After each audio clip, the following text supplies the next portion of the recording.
ይህ በ24 ዜና ነው። ፕሬዚዳንት ዶናልድ ትራምፕ በአሁኑ ወቅት ሳውዲ አረቢያን እየጎበኙ ይገኛሉ። የጉብኝታቸው ዋነኛ ዓላማ በሁለቱ ሀገራት መካከል ያለውን የኢኮኖሚ ትስስር ማጠናከር ነው።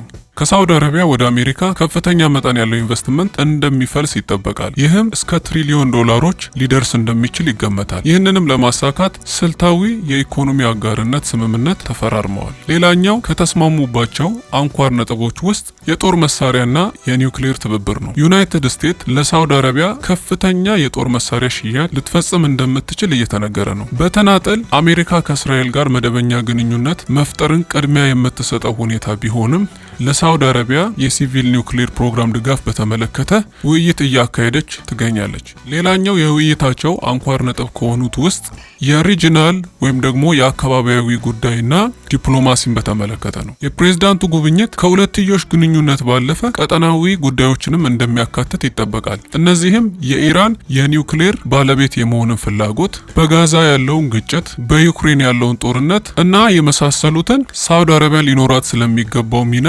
ይወያያሉ ተብሎ ይጠበቃል። ሳውዲ አረቢያ ቀደም ሲል በተወሰኑ ቀጠናዊ ጉዳዮች ላይ የማስታረቅ ሚና ተጫውታለች። ይህ በ24 ዜና ነው።